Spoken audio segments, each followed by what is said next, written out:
রথে যদি স্পেশাল পাঁপড় ভাজা, জিলিপি আর ভেপু হতে পারে, তবে রথে নিছক গল্প চ্যানেলে স্পেশাল গপ্প হবে না কেন? আমি তো আর রাস্তায় নেবে আপনাদের চ্যানেলের শ্রোতাদের সঙ্গে রথযাত্রার উৎসব পালন করতে পারবো না। তাই এই অভিনব আয়োজন। শোনাবো রথের গল্প, রথের রশি। এ এক সত্য ঘটনার ছায়া অবলম্বনে রচিত রথ স্পেশাল গল্প। তবে আজ শুরুটা করব কবি ঈশ্বরগুপ্ত আর রবি ঠাকুরকে দিয়ে, তাদের রচিত রথ সংক্রান্ত দুটো বিশেষ রচনা দিয়ে। বোঝা যাবে রথের আসল দেবতার আসন কোথায়, আর আমরা তাকে কোথায় খুঁজে বলি। কবি ঈশ্বরগুপ্ত লিখেছিলেন, রথযাত্রা লোকারণ্য মহাধুমধাম, ভক্তেরা লুটায় পড়ে করিছে প্রণাম। রথ ভাবে আমি দেব, পথ ভাবে আমি, মূর্তি ভাবে আমি দেব, হাসে অন্তর্যামী। আর রবি ঠাকুর তার দীপিকা কাব্যগ্রন্থে রথযাত্রা কবিতায় বিষয়টাকে আরো একটু খোলসা করে দিয়েছিলেন। তার ভাষায়, রথযাত্রার দিন কাছে, তাই রানী রাজাকে বলল, চলো রথ দেখতে যাই। রাজা বললে, আচ্ছা। ঘোড়াশাল থেকে ঘোড়া বেরোলো, হাতিশাল থেকে হাতি, ময়ূরপঙ্খী যায় সারে সারে, আর বল্লম হাতে সারে সারে সিপাহী শাস্ত্রী, দাস দাসী দলে দলে পিছে পিছে চলল। কেবল বাকি রইল একজন, রাজবাড়ির ঝাঁটার কাঠি কুড়িয়ে আনা তার কাজ। সর্দার এসে দয়া করে তাকে বললে, ওরে তুই যাবি তো আয়। সে হাত জোর করে বললে, আমার যাওয়া করবে না। রাজার কানে কথা উঠল, সবাই সঙ্গে যায়, কেবল সেই দুঃখীটা যায় না। রাজা দয়া করে মন্ত্রীকে বললে, ওকেও ডেকে নিও। রাস্তার ধারে তার বাড়ি। হাতি যখন সেইখানে পৌঁছলো, মন্ত্রী তাকে ডেকে বলল, ওরে দুঃখী, ঠাকুর দেখবি চল। সে হাত জোর করে বলল, কত চলবো? ঠাকুরের দুয়ার পর্যন্ত পৌঁছেই এমন সাধ্য কি আমার আছে?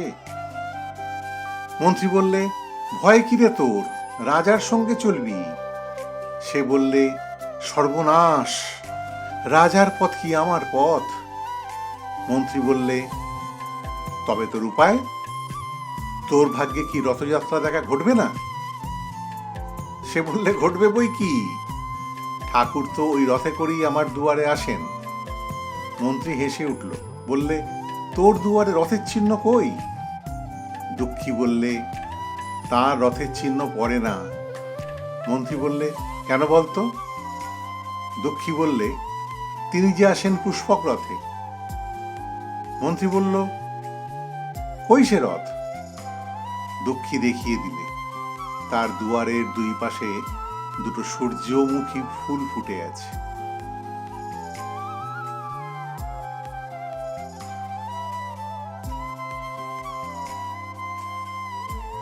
আসুন তাহলে আজকে শোনা যাক উল্টো রথা স্পেশাল গল্প, রথের রশি।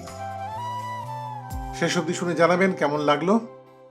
ভালো লাগলে নিশ্চয়ই লাইক, শেয়ার, কমেন্ট ও বেল আইকনটি টিপে চ্যানেলটি সাবস্ক্রাইব করতে ভুলবেন না।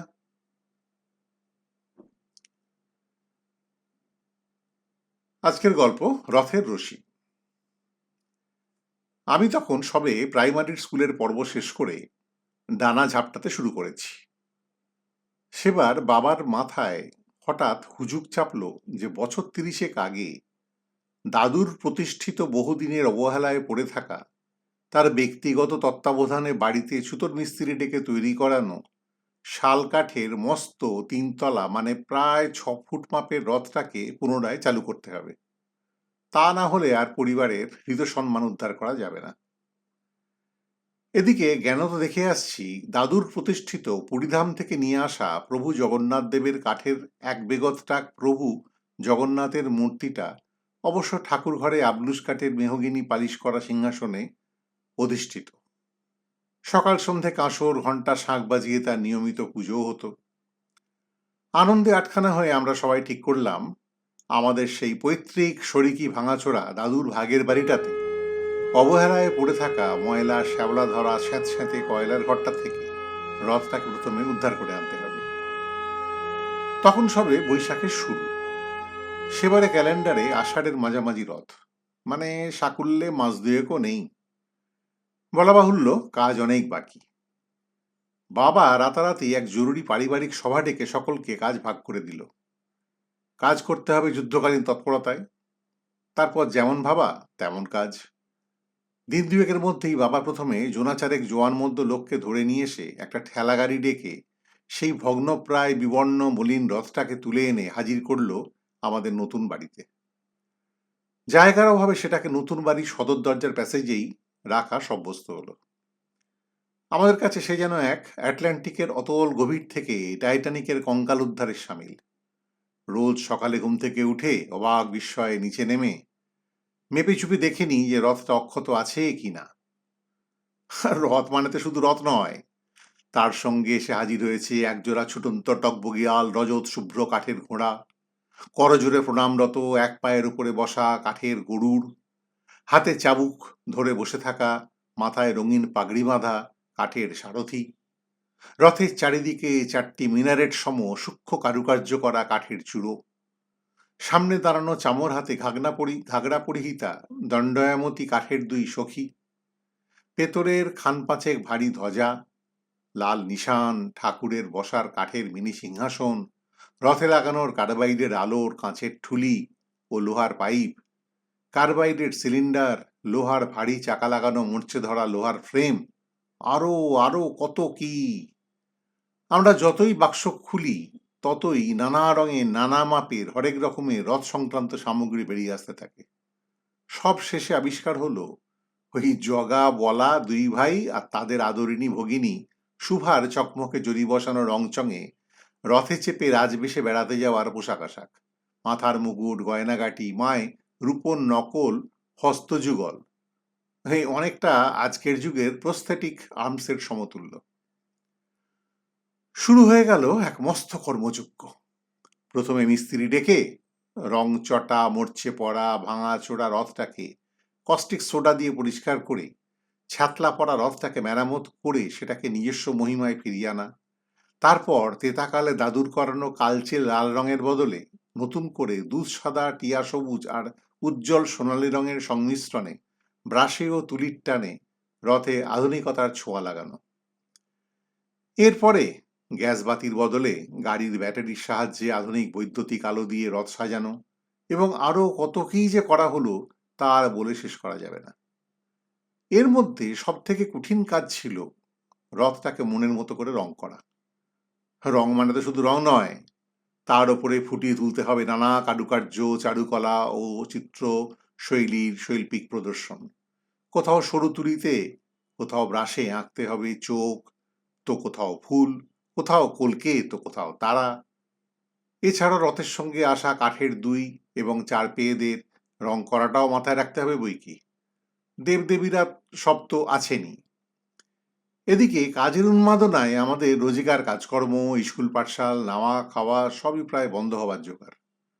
ততদিনে বাড়িতে দাদুর অচল রথ সচল হতে আসার খবর পেয়ে পালে পালে আত্মীয় স্বজন, বন্ধু বান্ধব, পাড়ার প্রতিবেশীরা সেই ভাঙাচোরা রথ একবার চোখের দেখার আশায় যখন তখন বাড়িতে আসা শুরু করে দিয়েছে। একবার রথ দেখতে আসা মানে তো শুধু রথ দেখতে আসা নয়, কেউ এলেই তার চা জল খাবারের ব্যবস্থা করা, মানে ততবার কচুরি সিঙাড়া মিষ্টি আনতে ছোট, তাড়িয়ে তাড়িয়ে চা জল খাবারের মজা নেওয়ার সঙ্গে আছে তাদের কারো কারো পুরনো দিনের রথের স্মৃতি রোমন্থন, আর তার সঙ্গে আছে নির্ভেজাল আড্ডা। বাড়িতে তখন রান্নাবান্না বাজারহাট সবই প্রায় বন্ধ, স্কুল প্রায় সেই ছুটির দরখাস্ত যাচ্ছে, কম বেশি রোজই মিস্ত্রিরা রথ সারাইয়ের কাজ করছে, বাবা সামনে বসে কাজ করাচ্ছে আর আমরা তার হুকুম তামিল করে চলেছি। এমত অবস্থায় একদিন দুপুরে রথ দেখতে এসে হাজির হলো বহুদিন ধরে ডুমুরের ফুল হয়ে যাওয়া আমাদের এক জারতুতো দাদা, মানে বাবার এক স্বর্গত দাদার বড় ছেলে। সে ছিল কিছুটা পিছুটানহীন বাউন্ডুলের প্রকৃতির মানুষ।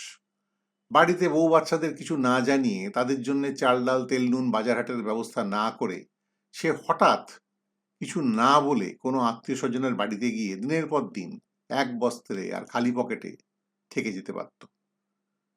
তখন সে তাদের মিষ্টি মিষ্টি কথা বলে তাদের বাড়ির বাজার হাট করা থেকে শুরু করে এঁটো বাসন পর্যন্ত মিলিয়ে দিত।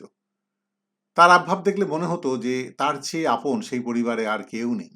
ফলে দুপক্ষই কম বেশি তার সেই অঘোষিত আতিথেয়তার মজা নিত। সে রথ দেখে বাবাকে বলল, কাকা, তুমি রথ রং করার বিষয়টা আমার উপরে ছেড়ে দাও, দেখো আমি কি করি। বাবা ছিল ওই বলে না, কণ্ঠে বাজ খাই আর পরনে জলপাই, সেই পরাণে জলপাই মানুষ। এমন মানুষ যে কেউ উপকার করতে চাইছে দেখলে 1 মিনিটে তার পরাণ গলে জল হয়ে যেত। বাবা বলল, ঠিক আছে, তবে তুই রথটা রং করার দায়িত্বটা নেই বাবা। শুরু হয়ে গেল সে এক ডে অ্যান্ড নাইট রথ রঙের কর্মযজ্ঞ। কখনো সারাদিন ধরে রথ রং করার কাজ চলে, তো কখনো বা চলে সারা রাত ধরে, কখনো বা বিকেলে শুরু হয়ে চলে মাঝরাত অবধি। বাড়িতে তখন নাওয়া খাওয়া, পড়াশোনা, কাজকর্ম, কোথাও যাওয়া সব মাথায় উঠেছে। চোখ বুঝলেই সামনে ভাসছে রথের নবকলবরের এক কাল্পনিক প্রতিকৃতি। ওদিকে রথযাত্রা উপলক্ষে কম লোককে আমন্ত্রণ করা হয়নি। পুরুষদের বলা হয়েছে ধুতি পাঞ্জাবি আর মেয়েদেরকে শাড়ি গয়না পরে রথযাত্রায় অংশগ্রহণ করতে। ছেলেদের হাতের কবজিতে আর মেয়েদের চুলের খোঁপায় জড়ানোর জন্য বেল ফুলের মালা আর রথ সাজানোর ফুলের বরাত দেওয়া হয়েছে জগন্নাথ ঘাটের এক পাইকারি ফুল ব্যবসায়ীকে। বাড়ির ছাদে মেরাব বেঁধে থান, ইট আর মাটি দিয়ে মস্ত এক চুলা বানানো হয়েছে। কাঠের জালে আগের রাতে ময়রাল সেখানে লেরিকেনি, সন্দেশ আর দরবেশ বানাবে। রথের দিন সকালে বিয়েন বসবে। রান্না হবে লুচি, ছোলার ডাল, আলুর দম, বেগুনি, পোলাও, ছানার কালিয়া, ধোকার কর্মা, পেঁপের তার চাটনি, পাঁপড় ভাজা ইত্যাদি। পঙ্ক্তিভোজন আর কলা পাতায় মুড়ে প্রসাদ বিলি করা হবে তা প্রায় 100-2 লোককে। 2খানা গোলাপ জলের স্প্রে গান প্রস্তুত রাখা হয়েছে অতিথি অভ্যাগতদের গায়ে সুগন্ধি ছিটানোর উদ্দেশ্যে। প্রসাদ হিসেবে শহরের 2টো নামকরা মিষ্টির দোকানে বরাদ দেওয়া হয়েছে। সেখান থেকে আসবে ক্ষীরভুজনি, মালপোয়া, রসকড়া, চন্দ্রপুলি, রসবড়া, গজা, প্যাঁড়া, 5 রকমের ক্ষীরের সন্দেশ, রাবড়ি, মিষ্টি দই, রসমালাই, আবার খাবো আর দিলখুশা সন্দেশ, রাজভোগ আর ঘিয়ের খাজা। প্রসাদের জন্য 5 রকমের টাটকা ফলের বরাদ দেওয়া হয়েছে বাজারের এক ফলের দোকানে। এছাড়াও পিস্তা, আখরোট, কাঠবাদাম, কিশমিশ, কাজুর বরাদ দেওয়া হয়েছে চিতপুরের এক পার্সির দোকানে। জগন্নাথ দেবের আতর সুবাসও সে দেবে বলেছে। তাছাড়াও নুন ছাড়া সাদা মাখন, মিশ্রি, আগরু, ধূপ, ধুনো, দশকর্মার সামগ্রীর বরাদ দেওয়া হয়েছে বাজারের জয়গুরু ভাণ্ডারে। বাড়ির নিত্য পুজোর পুরোহিত বয়সজনিত অসুস্থতার কারণে রথের সঙ্গে যেতে পারবে না বলে জানা নয়।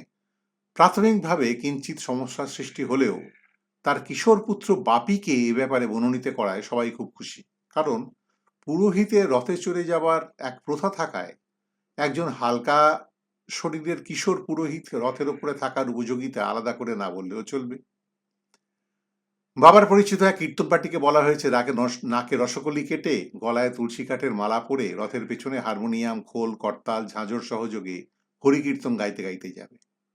আর আমাদের সেই দাদার উন্মাদনায় মেহবুবা ব্যান্ড পার্টিকে বলা হয়েছে রথের আগে আগে হরি দিন তো গেল, সন্ধে হলো, পার করো আমারে গানটিকে একটু ওয়েস্টার্নাইজ ঢঙে ক্ল্যারিনেটে বাজাতে হবে, সঙ্গে থাকবে ট্রাম্পেট আর ড্রামের পারকাশনের সঙ্গ। এছাড়াও রথের সামনে থাকবে ছেলে ছোকরার দল। একযোগে তারা কাঁসর, ঘড়ি, করতাল, ঝাঁঝর, শাঁখ ইত্যাদি সব বাজাতে থাকবে। এক কিশোরী রথের আগে ফুল ছড়াবে, আর একজন গোচনা মিশ্রিত গঙ্গা জল ছিটবে, মানে পথ শুদ্ধিকরণের উদ্দেশ্যে। পেছনে একটা সাইকেল ভ্যান যাবে রথের আলো জ্বালাতে, বাস বা লরির ব্যাটারি বোঝাই করে। কোন পথ রথ পরিক্রমা করবে তাও ম্যাপের আকারে চোখে ফেলা হলো। সামনে যাবে 2জন হ্যাজাক আলো মাথায় নিয়ে, তার জন্য আবার ব্ল্যাকে কেরোসিন তেল জোগাড় করতে হলো।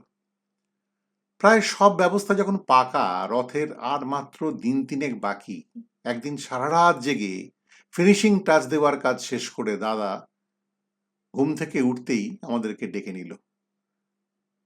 আমাদের সেই দাদার ভীষণ উত্তেজিত মুখ দেখে আমরা ছুটে ছুটে নিচে গেলাম রথ দেখতে।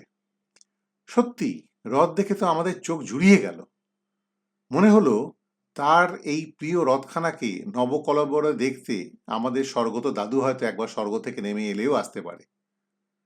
কারোর মুখ থেকে আর কোনো কথা শুনল না। বোঝা গেল বাবার স্বপ্ন এবারে সত্যি সত্যি সাকার হতে চলেছে।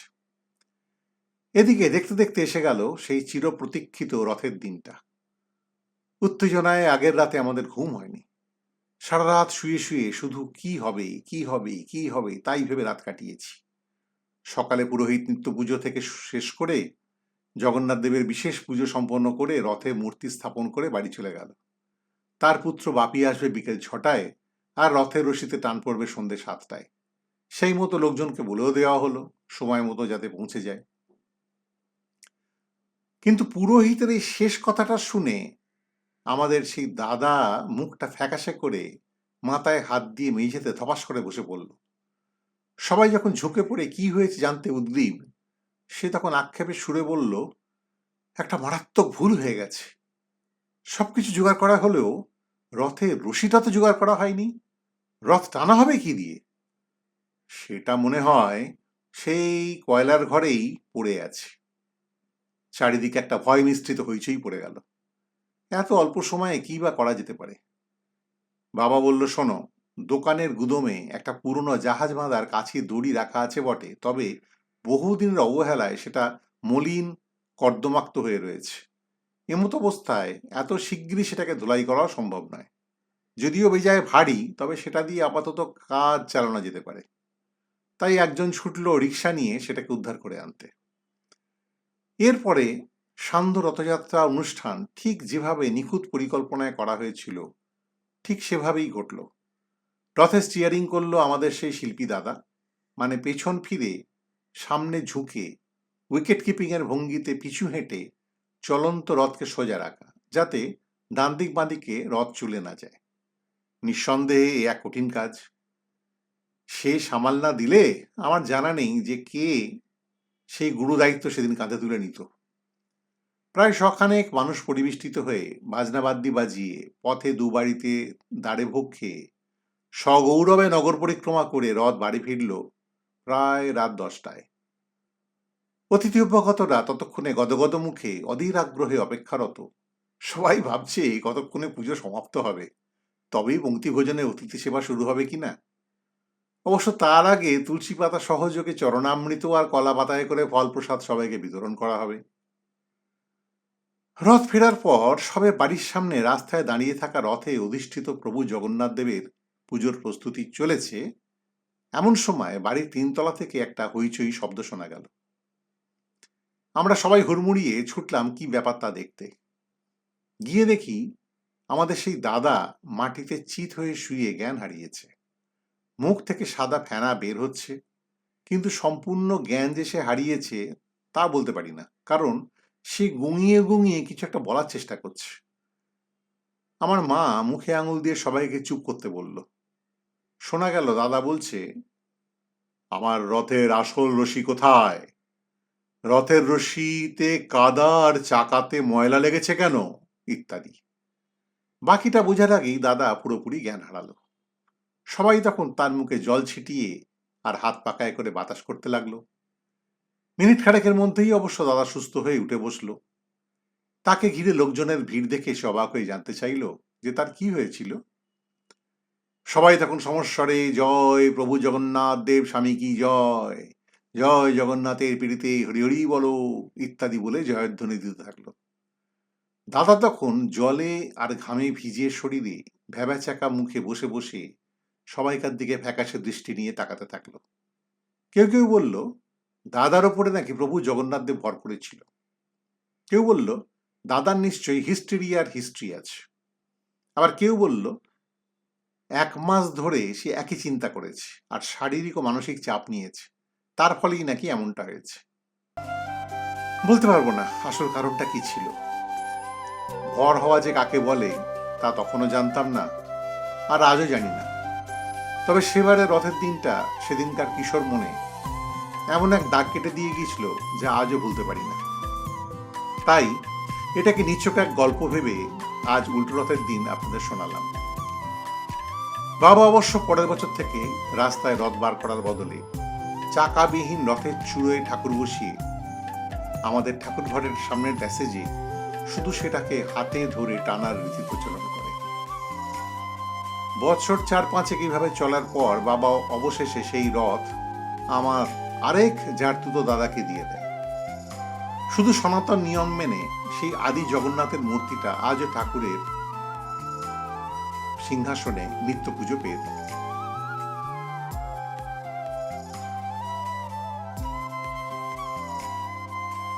আজ তবে এখানেই শেষ করি। সবাই ভালো থাকবেন, সাবধানে থাকবেন। আর হ্যাঁ, গল্পের বিষয়টা নিয়ে পারলে একটু ভাববেন, আর আপনার ভাবনা আমাকেও জানাবেন।